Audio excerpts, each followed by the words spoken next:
gamenya itu sendiri. Karena apa untuk menghasilkan uang istilahnya kan di sini kita ngobrolin masalah cara ngasilin cuannya ya untuk pembuatan game gitu kalau di monetisasi.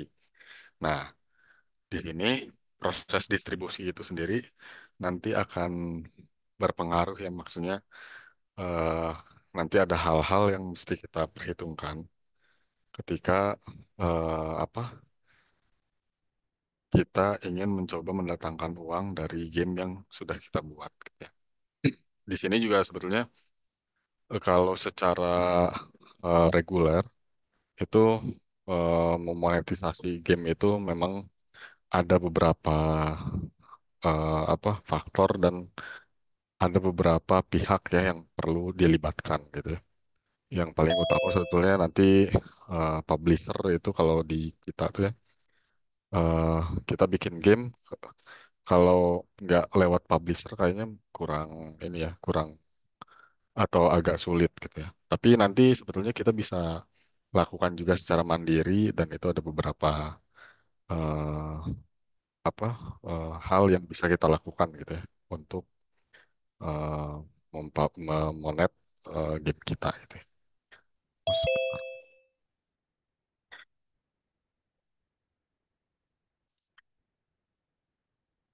Nah, jadi untuk pendistribusian gamenya itu sendiri, ini cara pertama ini cara yang paling konvensional ya, yaitu dengan cara retail.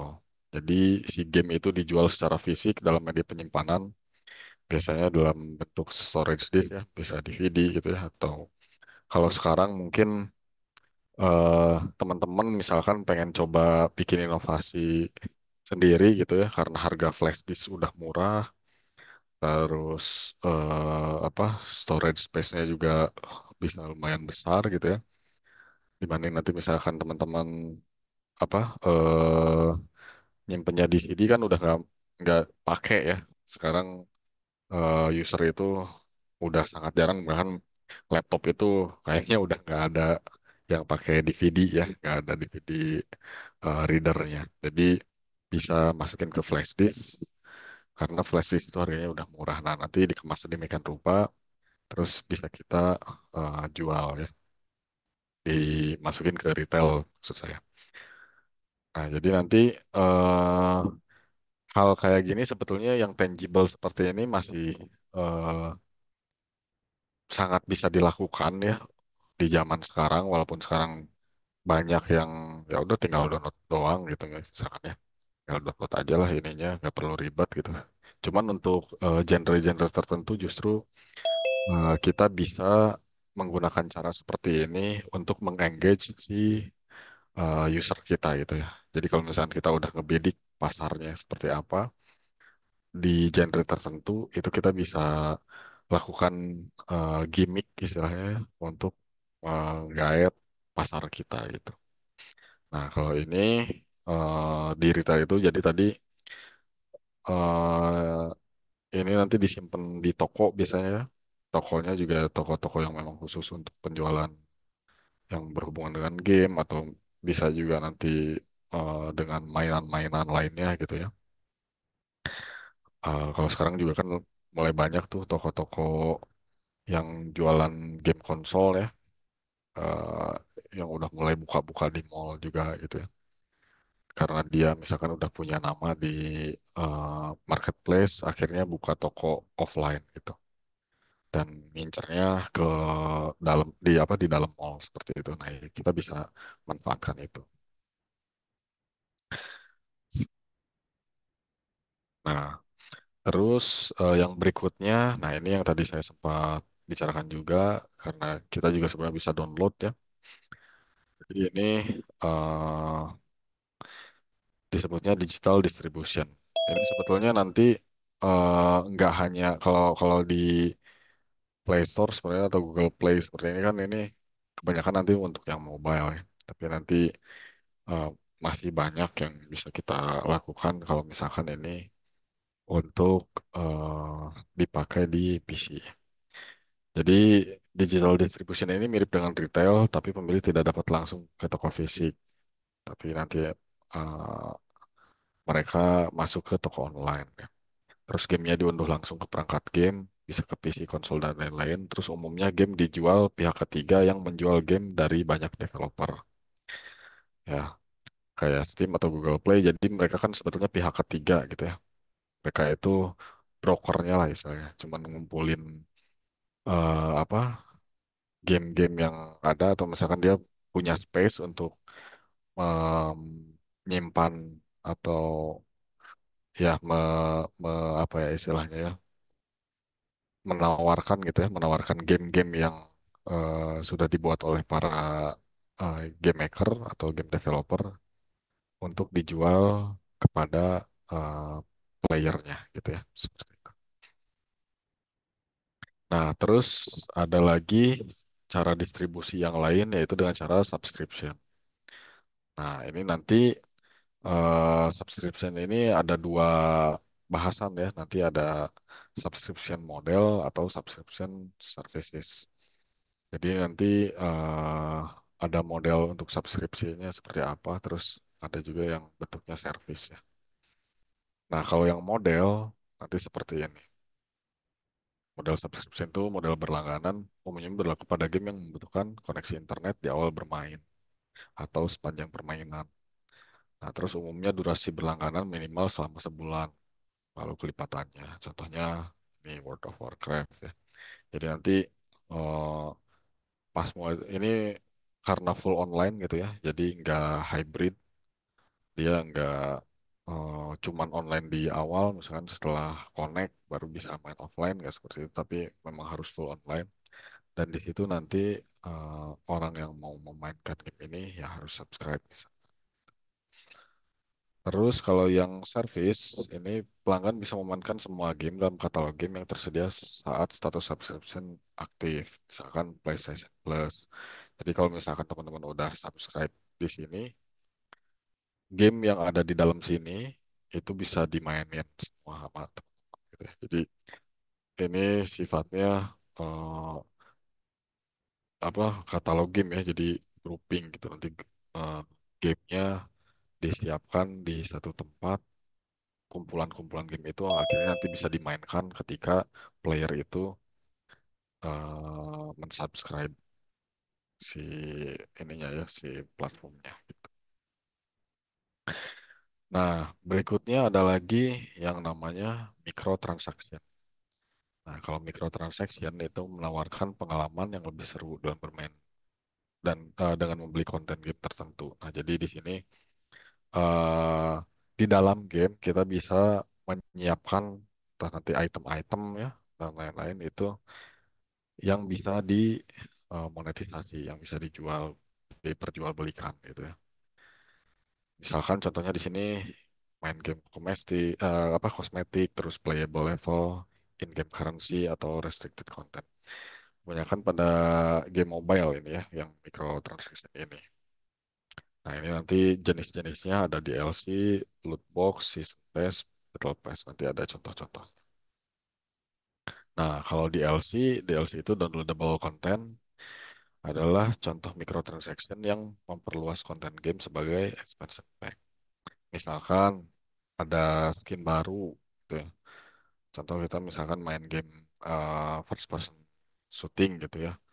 Terus si senjatanya kita bisa monet dengan uh, menambahkan skin gitu ya nanti di ininya di senjatanya. Atau kalau misalkan kita main yang third person view, misalkan nanti si hero-nya itu bisa diganti skinnya gitu ya, yang seperti seperti itu. Nah, itu kalau misalkan udah si playernya kecanduan istilahnya ya, kecanduan untuk memainkan game itu, ya eh, dengan kita menjual skin aja sebenarnya mereka rela keluarin uang untuk membeli itu gitu ya.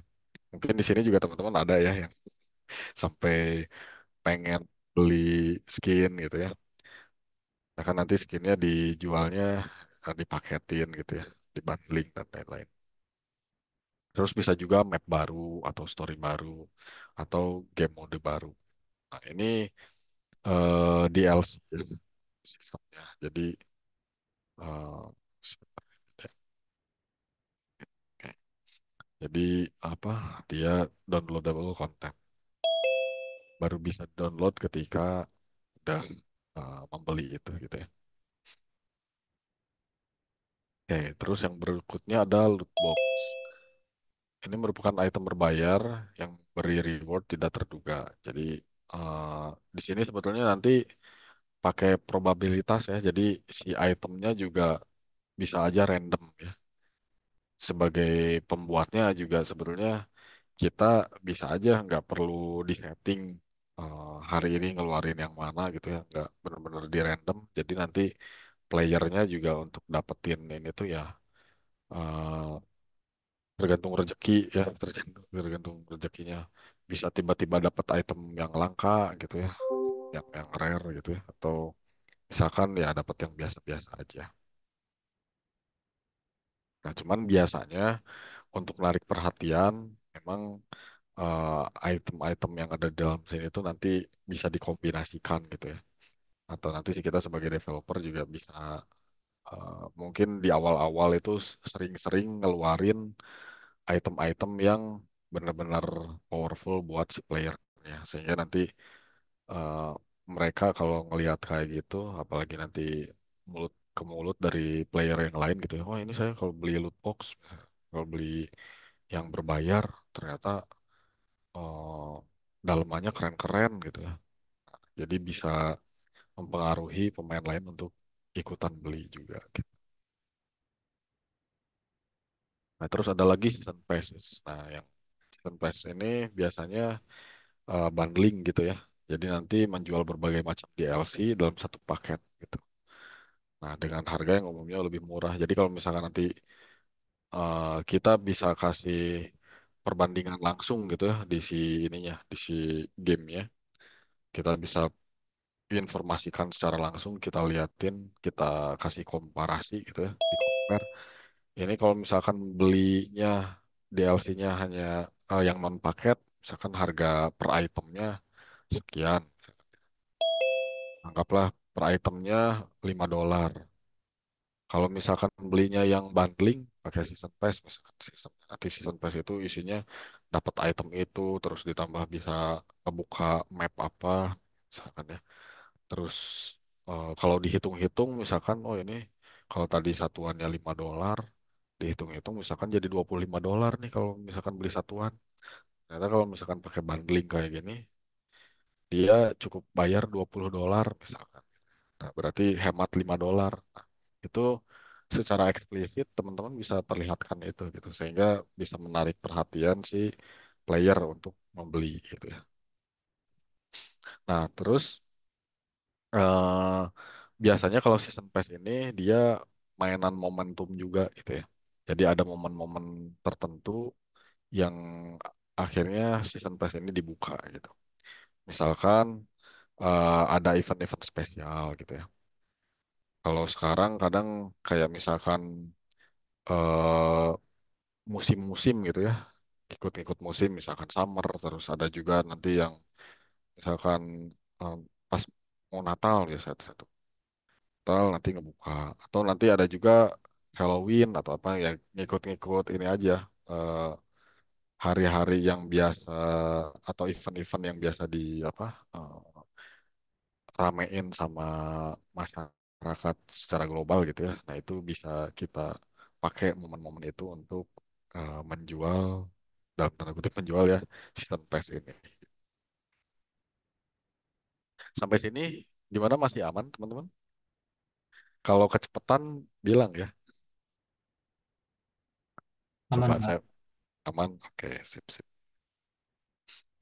Oke, kita lanjut dulu ya. Nah, berikutnya ada lagi Battle Pass. Nah, kalau Battle Pass ini mirip kayak PS ya.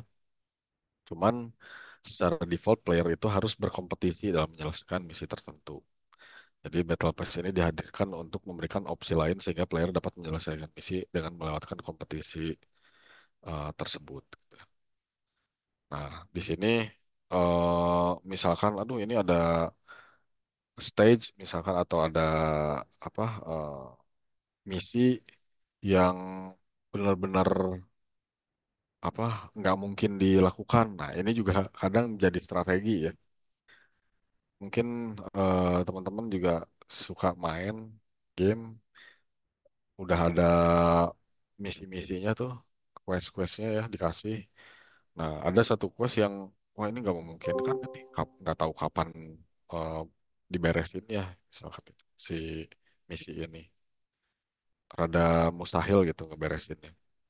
Jadi akhirnya ngegantung terus biasanya. Nah, nanti pas ngegantung gitu eh, dibuat dalam tanda kutip mentok gitu ya. Jadi dia nggak bisa ngelakuin apa-apa lagi. Dan akhirnya dikasih opsi harus beli gitu. Itu ada yang sampai ke apa ngarah seperti itu gitu ya. Jadi dengan beli itu dia udah bisa melewatkan misi yang tadi mentok itu gitu ya. Sehingga dia bisa melanjutkan eh, apa permainannya gitu ya. Nah itu pakai Battle Pass salah satunya bisa dilakukan kayak gini itu.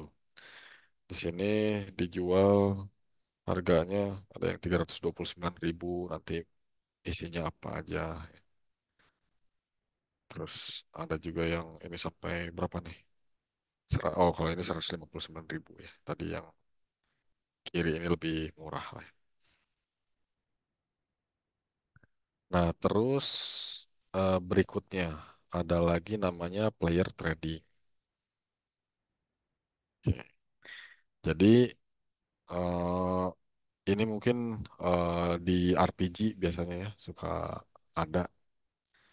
Jadi transaksi yang dilakukan sesama player dengan memperjualbelikan game item dan game currencies di mana publisher akan mengambil untung dalam setiap transaksi. Nah, kalau di sini pakai Steam Community Community Market di situ bisa eh, jadi FCB ya. Jadi tempat buat jual beli gitu ya. Nanti setiap ada transaksi di situ, nah itu eh, ada selisih yang diambil sama publisher ya. Sehingga ya publisher dapat untungnya dari situ. Jadi sebetulnya teman-teman kalau misalkan kita bicara sedikit tentang publisher, sebetulnya publisher itu apa si keran untuk cuannya banyak ya, banyak banget bisa dari mana-mana gitu. Dari nyediain tempatnya aja gitu ya, dengan ya tentunya dengan reputasi yang ah, dipercaya sama banyak player ya untuk masuk di situ, yaitu nongkrongin game di situ juga ya udah jadi cuan tertentu gitu buat si apa publishernya. Ditambah dengan yang seperti ini ya, jadi monetisasinya kemana-mana. Nah berikutnya advertising atau iklan. Nah ini hal yang paling umum dilakukan untuk monetisasi. Jadi iklan itu eh, bentuk monetisasinya sifatnya tidak langsung dan terkadang tidak ada kaitannya dengan game. Jadi baris nyelesain satu stage tiba-tiba iklan lah. Iklannya juga gak relevan biasanya ya. Bahkan kayak sekarang udah mulai banyak nih iklan-iklan pinjol. Iklan pinjol muncul di game gitu ya. Kita lagi main game apa, iklannya malah pinjol gitu. Nah, hal-hal kayak gitu juga eh, kita sebagai player ya nggak bisa kontrol itu gitu ya. Itu suka-sukanya ini aja publishernya. Nah, terus sumber pendapatan tidak langsung didapatkan dari player, tapi dari pihak pemasang iklan. Jadi player mah nggak ngeluarin apa-apa ya. Maksudnya tadi si penyedia space iklan ini ya dapat uangnya nggak dari itu gitu ya, nggak dari player tapi dari pemasang iklan. Terus bentuknya macam-macam, ada banner ads, ada rewarded ads dan lain-lain. Kalau banner ads nanti contohnya yang kayak di atas-atas seperti ini ya. Jadi ada eh, kita lagi main, ada space khusus untuk iklan muncul gitu ya, seperti itu. Kalau rewarded ads biasanya nanti kita kalau udah beresin satu stage, mau pindah ke stage berikutnya, iklan dulu misalkan ya. Atau misalkan eh suka sering juga kan, misalkan Bayar satu stage. Terus kalau misalkan poinnya pengen dibikin double, harus nonton dulu iklan, misalkan gitu. Atau dapat koin yang lebih banyak, misalkan ya, itu nonton dulu iklan. Nah, itu rewarded ads. Nah, jenis game yang biasanya menerapkan iklan yaitu free to play game, ya, seperti ini.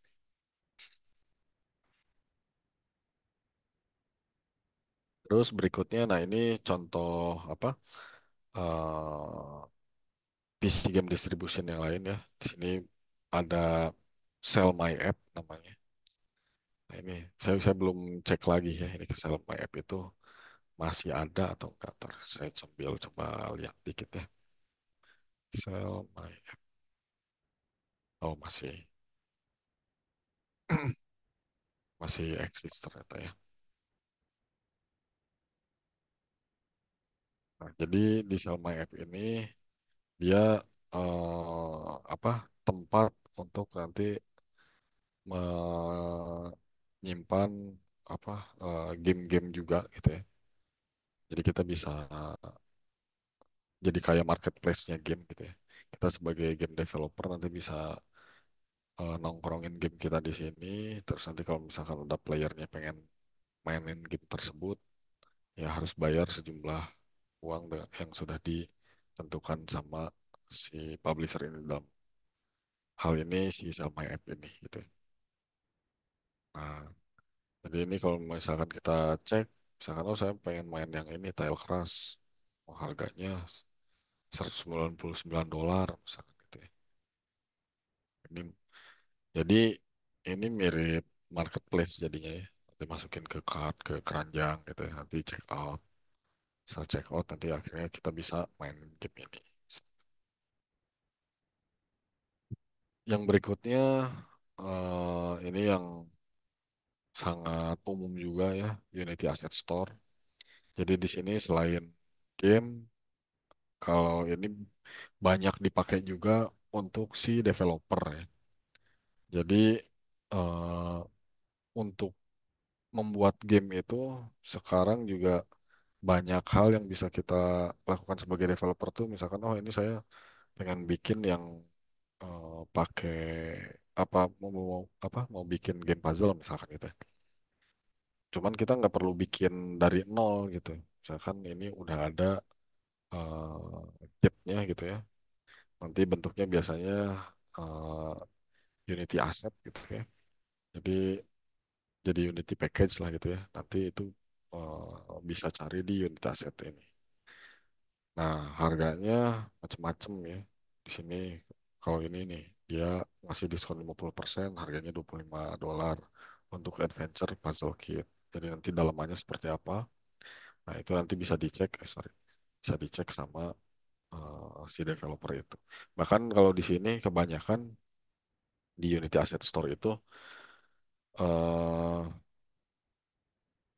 dokumentasi untuk si apa yang mereka jual itu lengkap banget biasanya. Bahkan banyak yang pakai video tutorial ya. Jadi misalkan nih cara pakainya gimana, cara implementasiin di game kitanya seperti apa.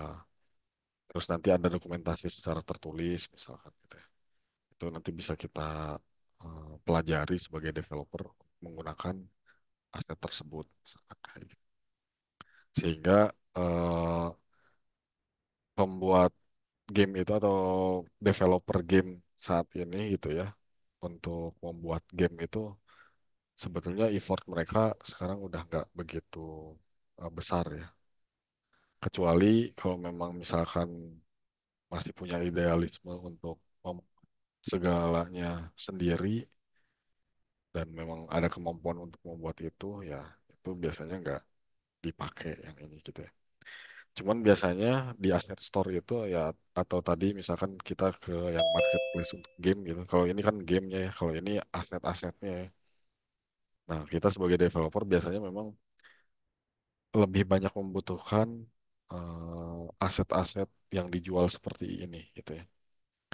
Biasanya untuk plugin-plugin atau aset-aset yang memang sangat kompleks, rumit gitu ya. Dan biasanya ini bisa langsung ngebooster game yang kita buat gitu ya. Sehingga game yang kita buat yang tadinya biasa-biasa aja, kita masukin aset-aset yang ada di sini misalnya yang berbayar, itu game kita jadi lebih keren gitu ya, jadi lebih bagus gitu. Oke. Oke, ini sebenarnya yang apa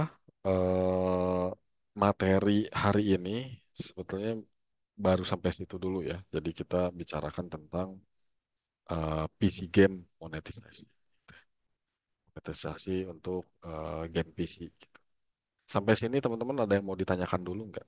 Kira-kira. Silahkan mau sekalian nanya yang lain juga. Enggak, kalau nanti insya Allah bisa saya jawab ya. Nanti kita saling sharing aja. Silahkan teman-teman. Atau di sini ada yang udah pernah nyoba monetas apa ngemonet gamenya? Udah sejauh mana teman-teman bikin game? Coba saya pengen tahu juga. Atau baru sekarang nih di program ini di PMGD ini teman-teman baru pengen nyoba, saya pengen belajar bikin game gitu. Coba saya pengen tahu ya, silakan. Atau gini deh, boleh raise hand atau chat di kolom chat ya. Silakan ketik aja di kolom chat. Saya pengen tahu berapa orang yang udah bikin game. Bikin gamenya bebas, mau pakai apa aja, nggak perlu pakai Unity. Silahkan, saya pengen tahu deh berapa orang di sini yang udah pernah bikin game. Boleh raise hand, boleh tulis di kolom chat.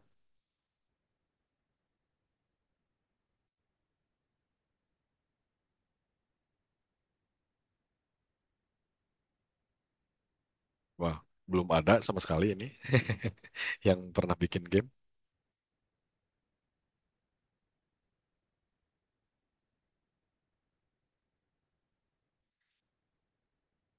Oh, Felix pernah, Rizky baru pertama kali,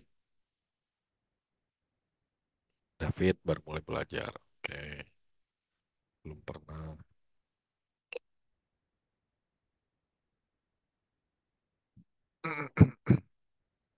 Belum pernah, belum pernah. Oke.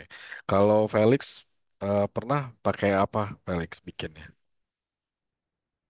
Eh, saya pakai Unity, Pak. Oh, pakai Unity. Bikin game apa Felix?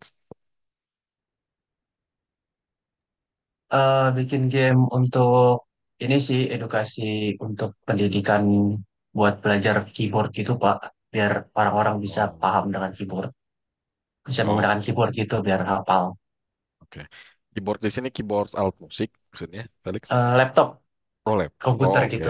Ya, Oh, oke. Jadi biar tahu posisi tombol gitu, posisi huruf. iya, Oh, iya, oke. Pak. Oke, oke, oke. Oh, sip juga. Berarti jatuhnya lebih ke bikin media pembelajaran mungkin ya Felix ya, gamenya ya. Iya, untuk edukasi soalnya. Edukasi ya, game edukasi ya. Oke, sip, sip, sip, sip. Itu Felix sendirian gitu atau ada barengan temen? Itu barengan temen sih, bertiga. Satu tim untuk kerjain tugas kuliah juga. Oh, oke. Felix sebagai apa? Eh, saya sebagai game designer kebetulan, Pak, Oh, saat sebagai itu. desainer. Oke, oke. Ah, berarti sekarang masuk sini biar sekalian belajar itu ya untuk programming ya, Felix ya. Iya, untuk program. Sip, sip, sip. Oke. Ya, ini juga buat teman-teman ya. Jadi teman-teman bagusnya kalau kalau saya sih lebih nyaranin teman-teman tuh menargetkan kalau memang apa senang di game ya, senang membuat game gitu istilahnya. Itu targetkan aja menjadi game developer. Bukan hanya game programmer ya, bukan hanya game designer gitu ya, tapi jadi game developer. Kalau game developer, sebisa mungkin nanti teman-teman coba kuasai ya atau setidaknya mengetahui ya di semua apa role-nya gitu. Kalau misalkan jadi game programmer kayak gimana sih gitu ya. Nanti yang dilakuin apa aja, ngoding walaupun misalkan teman-teman aduh saya belum bisa ngoding dan lain-lain misalnya. Nggak apa-apa sambil coba aja karena nggak begitu rumit sebetulnya gitu ya. Apalagi sekarang udah mulai banyak tutorial ya. Tutorial di YouTube juga kan banyak banget tuh. Kayak sekarang misalkan nanti teman-teman kan bikin game pakai Unity. Di Unity itu teman-teman nanti akan berhadapan sama bahasa pemrogramannya C Sharp ya untuk membuat game itu. Nah, sebagai game programmer nanti berarti kan teman-teman belajar C Sharp gitu. Sebetulnya C Sharp mau C Sharp nanti mau bahasa pemrograman lain ya. Kalau dulu mah kan ada mono develop ya. Itu juga sebetulnya C Sharp juga base-nya ya. Nah, yang jelas sebetulnya secara umum nanti teman-teman bakal apa ngulik prinsip terkait OOP sebenarnya, Object Oriented Programming. Nah, konsep OOP-nya itu mungkin yang nanti bisa dikulik lebih dalam gitu ya. Kalau bahasa pemrogramannya sebetulnya mengikuti mengikuti dari eh, apa tipe dari programmingnya tadi. Misalkan kita pakainya OOP gitu ya. Oke, sip. Felix, mudah-mudahan lancar ya nanti ke depannya. Nah, nanti teman-teman juga ini yang belum pernah gitu ya, atau yang baru sama kali. Nah, ini nanti eh, karena kebetulan sekarang role-nya di programmer, nah, teman-teman akan lebih banyak ngarah ke apa programming gitu ya. Untuk monetisasi sendiri sebetulnya di sini hanya bagian untuk supporting dari apa eh, game yang nantinya teman-teman buat sebenarnya. Nanti mungkin apa di akhir program ini gitu ya, di akhir pembelajaran di sini, teman-teman selain bikin game, nanti juga akan coba publish gamenya gitu ya. Mungkin saya spill sedikit, nanti kita akan masuk ke itch.io. Nah, di itch.io itu nanti teman-teman juga bisa melakukan monetisasi sebetulnya. Tapi monetisasi di sini nggak langsung monetisasi ya. Jadi monetisasinya mungkin di sini lebih ke yang subscribe bisa mungkin ya nanti nanti saya coba arahin deh yang sederhana aja dulu gitu ya nggak perlu yang muluk-muluk pengen langsung dapat ratusan dolar dari situ ya itu mah nanti masih panjang lah gitu.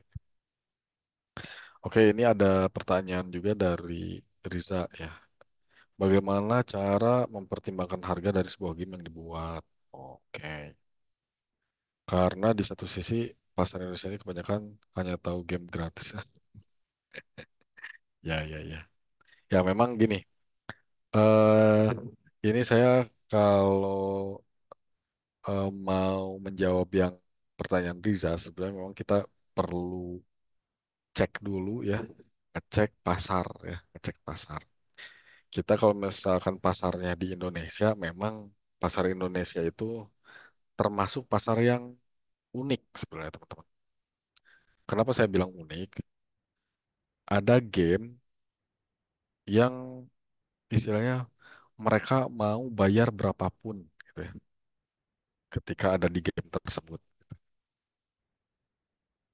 Tapi di waktu yang sama ketika game tersebut misalkan mengeluarkan entah nanti dari item ya misalkan mau pakai DLC juga gitu ya dan lain-lain harganya cuman beda tipis gitu ya padahal mereka kan sebelumnya udah mau berapa juga kayak dibayar gitu dibeli gitu pas begitu keluar item yang memang ya ini mah beda tipis gitu ya harganya naik dikit itu nggak ada yang mau beli gitu ya.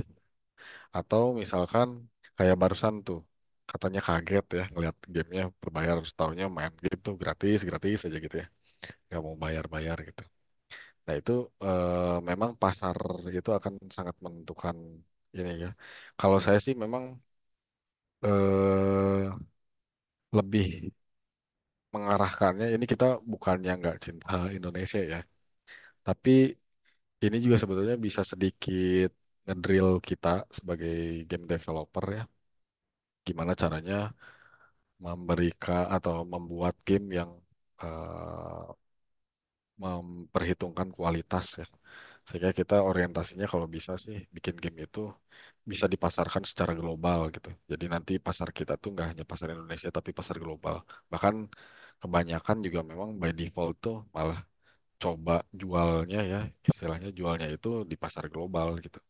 Nah, kalau di pasar global, biasanya game itu kita ada strateginya, menstrategikannya tuh gini.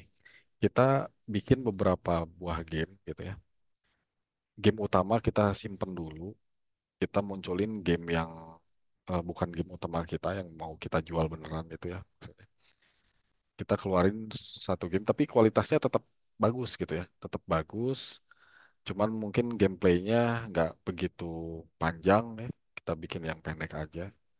Kita jual dengan harga yang sangat murah.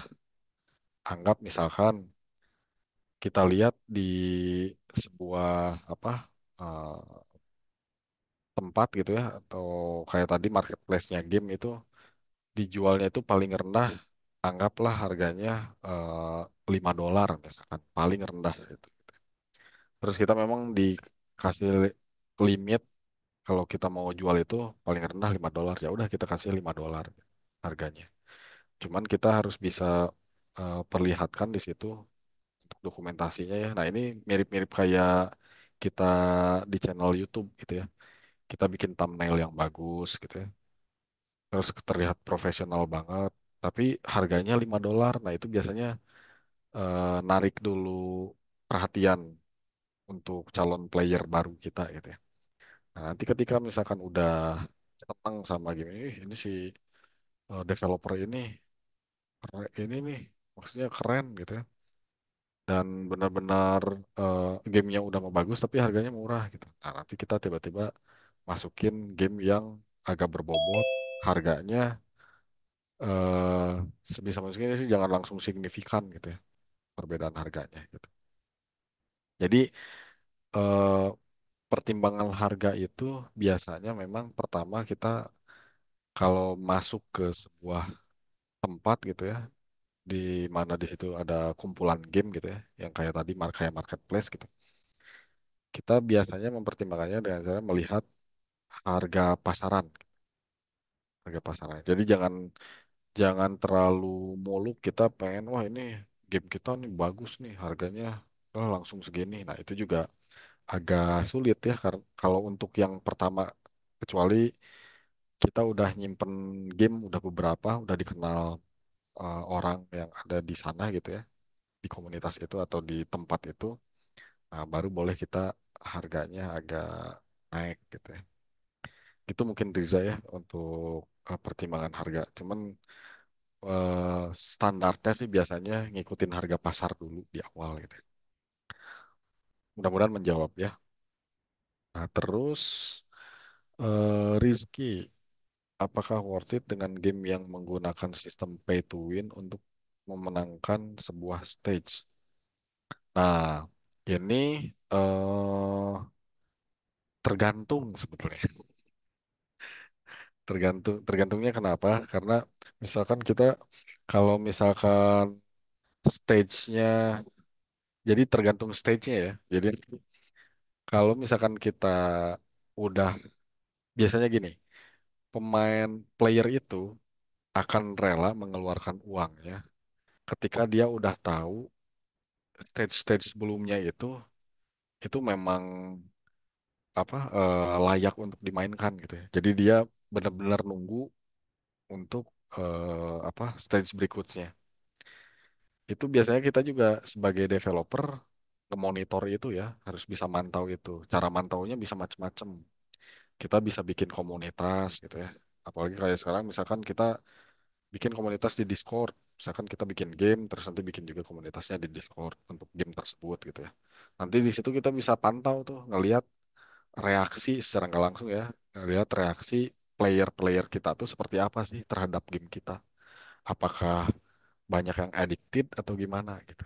Nah, jadi kita di sini kalau POV-nya sebagai developer yang ingin ngemonet gitu ya, kita harus bisa baca peluang itu gitu. Jadi ketika misalkan, wah ini memang ditunggu-tunggu nih dan lain-lain. Nah, berarti potensi untuk dibikin pay to win itu memang besar ya, harus seperti itu. Tapi kalau misalkan eh, biasa-biasa aja gitu ya, nggak begitu diinin, kayaknya agak beresiko ketika kita pakai sistem kayak gitu ya. Gitu mungkin Rizky ya, mudah-mudahan menjawab. Mangga teman-teman yang lain kalau ada yang mau ditanya lagi.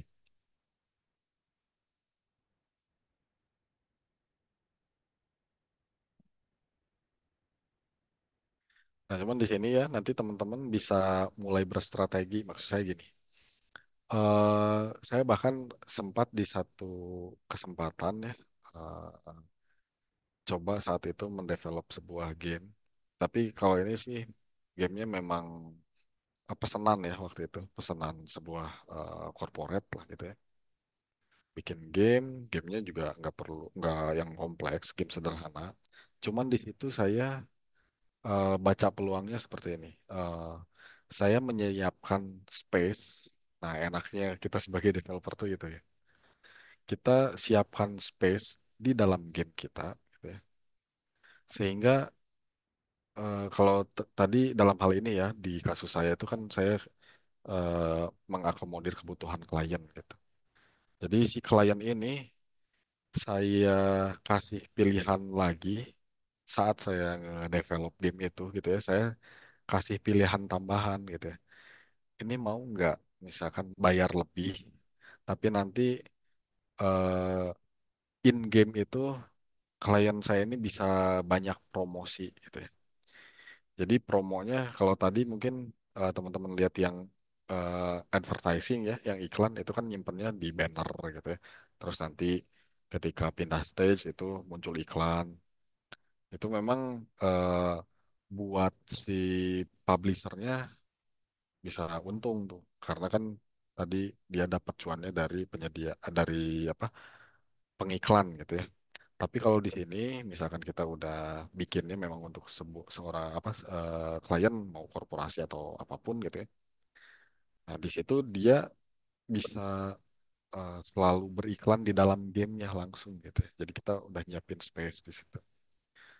Atau nanti misalkan kita coba bikin game di sorry, di mana eh, pengiklan-pengiklan ini bisa beriklannya langsung in game gitu, bukan beriklan eh, seperti tadi di banner di luar game lah gitu ya. Ini in game gitu.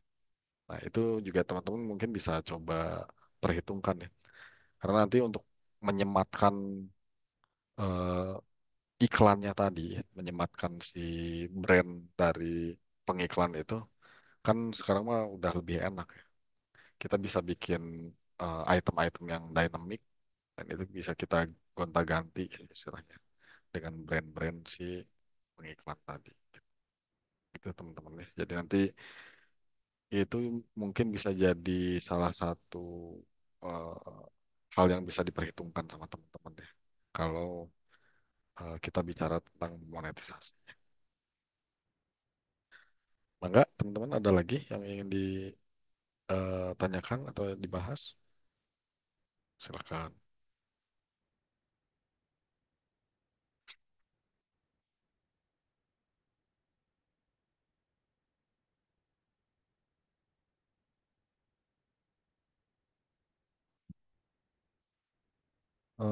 Kalau yang belum pernah bikin game di sini, sebelumnya udah pernah nyoba pakai Unity belum sebelumnya? Coba, saya pengen tahu. Silakan boleh ditulis di kolom chat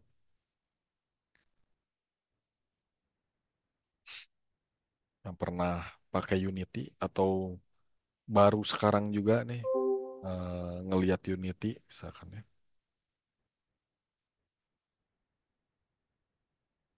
Oh, Rahmanda sudah coba. Oke. Tapi Rahmanda pernah bikin game juga, eh, Rahmanda, sebelumnya. Atau Unity-nya buat buat apa gitu? Buat bikin apa? Karena gini ya teman-teman, Unity itu sebetulnya selain untuk bikin game, bisa dibikin yang lain ya. Kita bisa juga bikin desktop application dan lain-lain macam-macam lah sekarang. Bahkan kalau saya sekarang eh, lagi agak getol ya istilahnya Unity itu Konteksnya sih masih game. Saya bikin game, cuman game yang saya buat sekarang larinya ke arcade game ya. Jadi saya combine dengan hardware pembuatan game. Jadi controllernya itu nanti eh, saya bikin yang pakai sensor dan lain pakai microcontroller ya. Pakai mungkin pernah dengar Arduino atau ESP32. Nah, itu saya bikin-bikin yang seperti itu. Untuk interfacing secara digitalnya ke player itu pakai Unity dan ada interfacing juga secara hardware, jadi tangible seperti itu. Nah, itu sekarang saya lagi coba share juga ke mahasiswa-mahasiswa saya di Telkom University ya, di TelU. Jadi eh, untuk game programmingnya nanti ke arah sana. Jadi kalau teman-teman yang udah pakai Unity atau yang mungkin baru sekarang kayak ini, David katanya baru sekarang lihat Unity-nya katanya, ya. Nah, itu eh, ya saya bisa kasih gambaran nggak rugi lah ya. Ngulik Unity itu nggak akan rugi. Banyak hal yang nanti bisa dilakukan dengan Unity ini. Jadi saran saya nanti coba ulik sedalam mungkin ya Unity ini.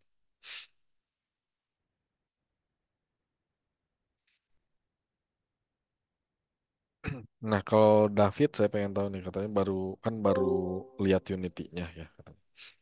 Itu sebelumnya udah pernah ngoding David. Boleh open mic atau mau via chat juga ininya silahkan.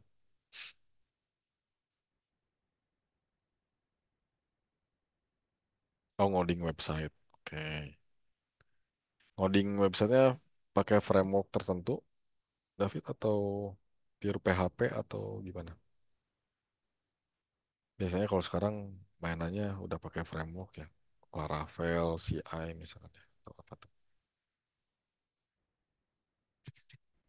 Berarti kalau ngoding mah ya logic untuk ngoding udah inilah ya. Biasanya nanti kalau yang udah biasa ngoding sih mau masuk ke apa tools yang lain juga nggak akan sulit harusnya ya. Tinggal cari tahu aja ini kira-kira kalau di bahasa pemrograman yang ini eh, tipikalnya seperti apa gitu ya. Perintah-perintahnya kayak gimana. Dia jenisnya OOP atau structure. Oh, sedikit Java juga. Oke. Berarti mainan OOP juga ya David ya. Object Oriented Programming ya. Harusnya nanti di Unity nggak akan terlalu sulit David karena di Unity juga di C Sharp dia juga mainan OOP juga ya. Jadi nanti kita bikin kelas apa misalkan gitu ya. Nanti apa bisa dipanggil juga dari kelas lainnya gitu ya. Terus kita bisa bikin function-function seperti itu. Seru lah pokoknya.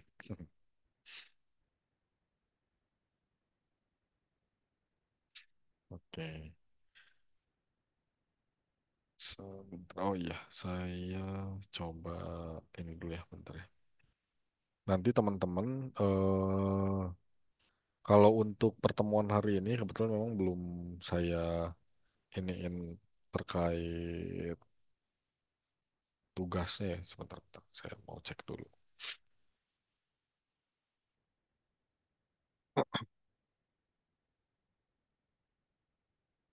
Teman-teman di sini udah bisa apa? Masuk ke LMS-nya belum?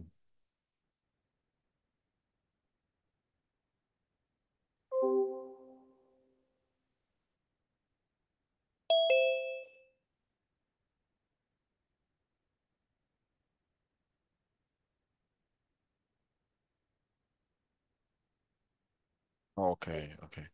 Mungkin nanti saya coba ini ya. Saya coba koordinasi dulu nanti di sini biar nanti teman-teman bisa ini.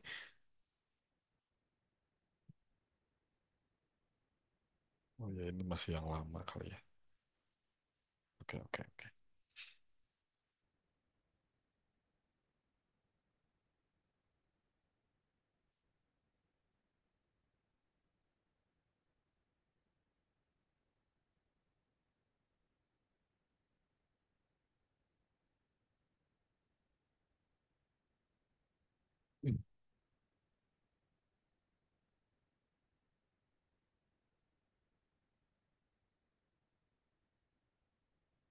Oh, oke. Oke, belum ada ya. Sip, nanti saya coba ini ya, koordinasikan dulu.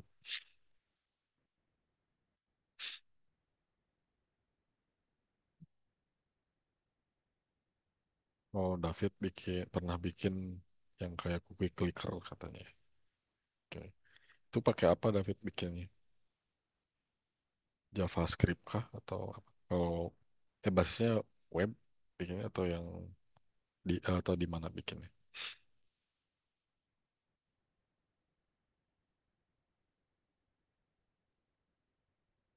Oh, oke, di web.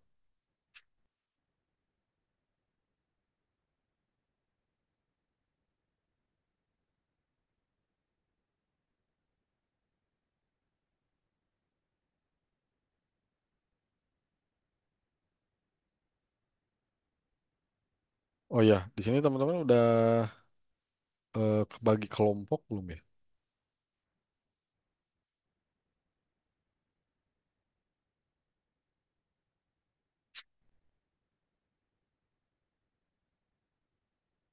Oh, belum. Oke. Pembagian kelompok. Oh, oh,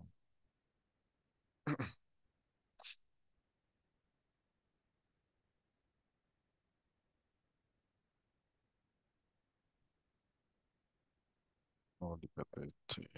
Oh, nanti deh masih di Oktober kayaknya.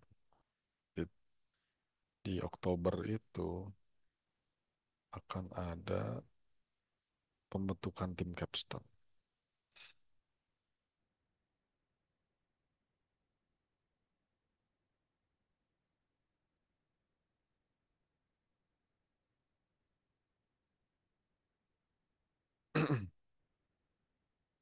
Oh ya, nanti kita, oh gini teman-teman. Nanti kan kita ketemu 2 minggu lagi ya. 2 minggu setelah ini. Nah, kalau saya lihat jadwalnya kan di jam yang sama ya. Nah, kebetulan sebetulnya ini tuh saya bentrok jadwalnya dengan jadwal mengajar di kampus. Cuman karena kebetulan hari ini memang apa jadwal di kampusnya juga saya masih bisa kasih karena masih pendahuluan ya, jadi saya masih bisa kasih eh, materi pendahuluannya dulu ke mereka. Jadi saya bisa masuk dulu ke sini. Nah, cuma nanti untuk pertemuan berikutnya kemungkinan besar bakal saya geser ya teman-teman ininya. Mbak Molin mungkin nanti bisa notice juga ya. Ini saya kayaknya nggak bisa di jadwal jam 9.20 ya ke depannya. Karena kalau saya lihat jadwal saya ini masih tetap nih jam 9.20. Nah mungkin nanti untuk yang pertemuan berikutnya saya bakal minta geser. Kalau saya lihat di sini sebetulnya di tanggal 2 Oktober ya. Kita nanti ketemu lagi tanggal 2 Oktober. Itu 2 Oktober itu kalau saya lihat yang jam sore itu nggak ada kosong maksudnya ya di untuk yang kelas lain. Berarti mungkin ini bisa saya geser dan saya pakai link Zoom-nya mungkin ya, Mbak Molin ya. Jadi ini link Zoom yang ini bisa bisa kita geser nanti ke yang ini. Karena kan kayaknya nggak akan dipakai sama kelas yang lain ya harusnya. Nah, paling kayak yang di tanggal 16 Oktober. Nah, di sini nanti kalau misalkan mau geser, nah saya mesti koordinasi dulu. Kalau misalkan di sini kan udah ada nih jam 15.20 eh, tanggal sorry tanggal 16 Oktober kosong juga deh. Kosong harusnya nanti bisa kita geser ya. Mungkin nanti saya sambil koordinasi juga atau bicarakan juga sama Pak Rikman ya. Oke, ya, atur nuhun. Silakan teman-teman, ada yang mau ditanyakan lagi? Kita masih punya 12 menitan lagi. Nah,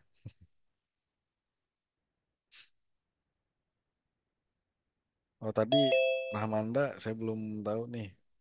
Kan tadi udah pernah nyoba Unity ya, tapi untuk ngarah ke game udah pernah belum bikin game atau bikin apa di Unity sebelumnya?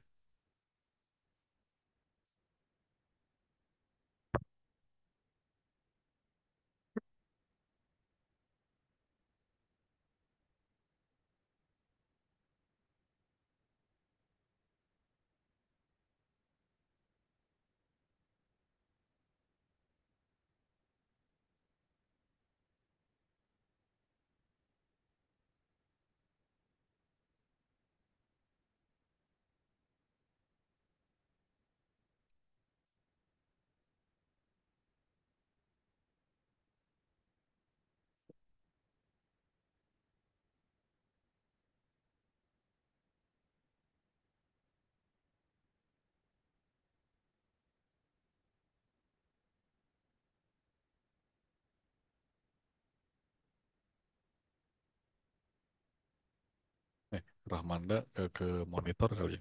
Halo, cek cek. Rahmanda bisa dengar suara saya?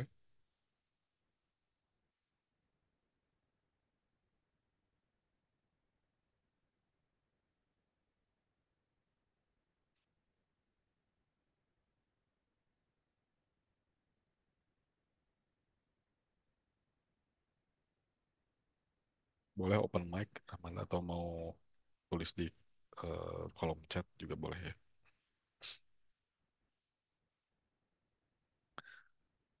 Oh ya teman-teman jangan lupa isi presensi ya. Ada Google Form yang udah di-share di kolom chat. Karena nanti kalau misalkan teman-teman presensinya kurang, itu rugi ya nanti nggak lulus bisa bisa nggak lulus nanti.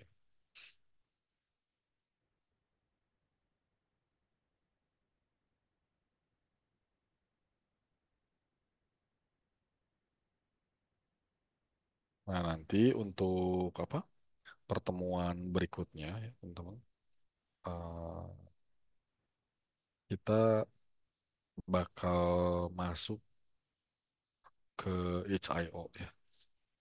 Jadi monetisasinya menggunakan HIO. Nah itu nanti kita akan coba masuk di situ. Mungkin juga nanti bakal ada sedikit apa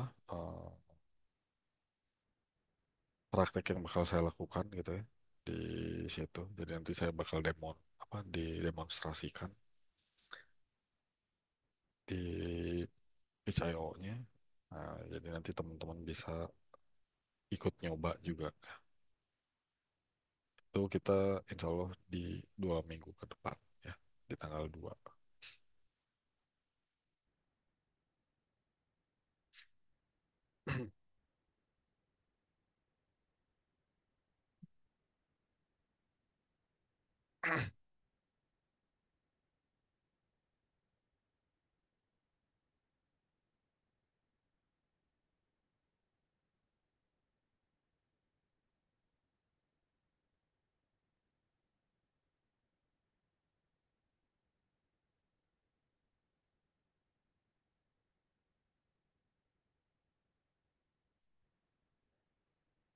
Silakan teman-teman, ada yang mau ditanya lagi nggak?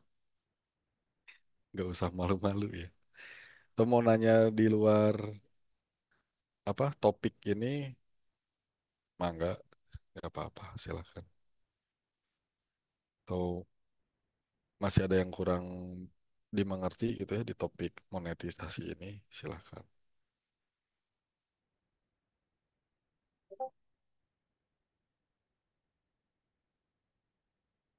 Kalau misalkan belum ada yang ditanyakan lagi, kalau gitu saya akhiri ya pertemuannya. Kita mau beresnya jam 11, cuman ini sih tinggal 8 menit lagi. Kalau udah nggak ada pertanyaan, mungkin saya akan akhiri pertemuannya. Oh ya, sekali lagi jangan lupa ya ngisi presensi ya. Barusan dari admin udah share lagi di grup chat. Oh, ada yang tanya lagi. Oke, satu pertanyaan terakhir. Pencairan investor termasuk dalam game monetisasi. Oh, kalau itu agak beda kayaknya, Riza ya. kalau pencairan investor. Cuman ini dilakukannya kapan nih Riza nih? Maksudnya di tengah game ini sudah dipublish atau kapan? Oh, pencarian, sorry, kok pencairan? Pencarian investor termasuk dalam game monetisasi atau enggak? Sorry, sorry, saya tadi salah ini ya, saya salah baca. Kirain saya pencairan ya. Kalau pencairan investor. Pencarian investor itu, kalau itu sebetulnya lebih ke em,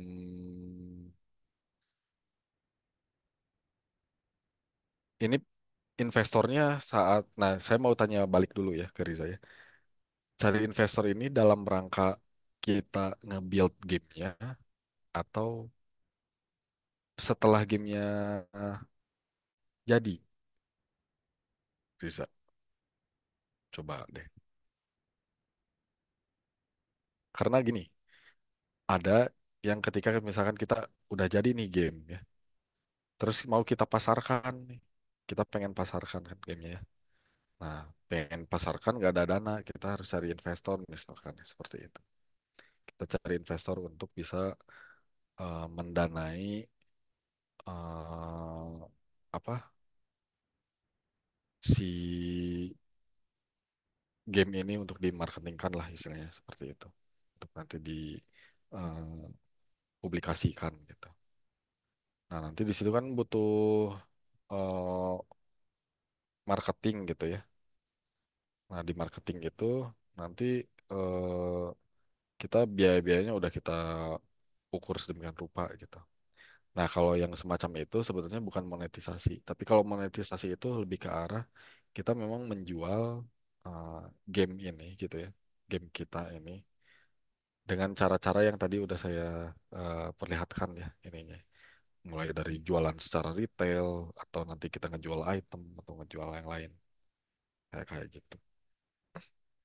Itu mungkin ya Riza ya. Oh terus ini dari Dika, apakah Capstone nanti juga harus ada unsur monetisasinya? Nah best practice-nya sebenarnya nanti ada tapi via itch.io aja ya. Karena tadi kan sebenarnya untuk monetisasi macam-macam ya, bisa ke Steam juga, bisa juga di misalkan Play Store dan lain-lain. Nah, itu mungkin nanti kita akan masuk di saya. Cuma nanti saya juga harus koordinasi dulu sebetulnya dengan eh, apa dosen yang di capstone projectnya ya. Nanti apakah project game kali ini ada target tertentu untuk publikasi di mana gitu ya. Nah, itu nanti saya mungkin akan coba sesuaikan ya. Jadi kalau misalnya nanti teman-teman diminta publikasikan di Play Store misalkan. Nah, kalau ke Play Store berarti nanti saya coba bantu apa arahkan untuk monetisasi itu seperti apa di Play Store gitu ya. Oke sih. Oke, apa ada yang mau ditanyakan lagi atau sudah cukup?